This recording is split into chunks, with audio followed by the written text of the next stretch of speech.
৭ অক্টোবরের হামাস হামলা ঠেকাতে কেন ব্যর্থ হলো প্রশাসন? এই ব্যর্থতার দায় কার? সেই সত্য আড়াল করতেই কি সুকৌশলে এগোচ্ছে বেনিয়ামিন নেতানিয়াহুর সরকার?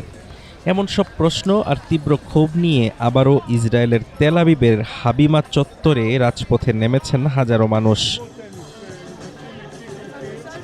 বিক্ষোভকারীদের মূল দাবি, হামলার ঘটনা খতিয়ে দেখতে গঠন করতে হবে রাষ্ট্রীয় স্বাধীন তদন্ত কমিশন। কিন্তু নেতানিয়াহু সরকারের প্রস্তাবিত রাজনৈতিক তদন্ত কমিটিকে তামাশা বলে প্রত্যাখ্যান করেছেন ভুক্তভোগী পরিবারের সদস্যরা। הסכם איראן זה הסכם בין טראמפ ואיראן, מישראל הוא מתעלם. বিক্ষোভকারীরা বলছেন, সময় যত গড়াচ্ছে আমাদের প্রশ্ন তত জমা হচ্ছে।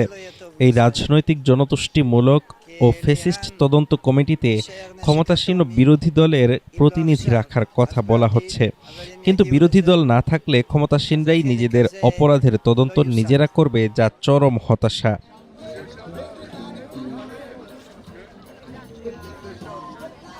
সেদিন নোভা সঙ্গীত উৎসবে নিহত ২৬ বছর বয়সী তরুণী ওরিয়ার বাবা এরান লিটম্যানের কণ্ঠে ঝরল চরম হতাশা ও ক্ষোভ। ধর্মীয় উগ্রবাদ ও তোরাহ পাঠের নামে সরকারের উদাসীনতাকে কাঠগড়ায় দাঁড় করান তিনি। তবে মরদেহ উদ্ধারকারী হারেদি স্বেচ্ছাসেবকদের বীরত্বের কথা শ্রদ্ধার সাথে স্মরণ করেন এই বাবা। বিক্ষোভের মাঝেই ছড়ায় উত্তেজনা। হাদার মাচতার নামের এক সরকার সমর্থক উস্কানিমূলকভাবে ভিডিও ধারণের চেষ্টা করলে শুরু হয় বাকবিতণ্ডা ও হাতাহাতি। পরে পুলিশ এসে পরিস্থিতি নিয়ন্ত্রণে নেয়। হামাস বনাম ইসরায়েল সংঘাতের সমান্তরালে নিজেদের অভ্যন্তরীণ রাজনৈতিক বিভাজনে ইসরায়েল এখন কতটা খণ্ডবিখণ্ড, তেল আবিবের এই রাজপথ যেন তারই প্রতিচ্ছবি।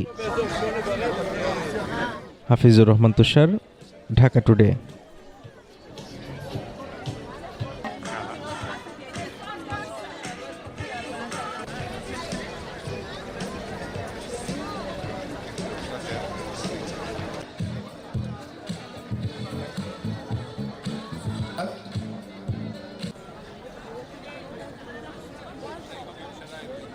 Ladies and gentlemen,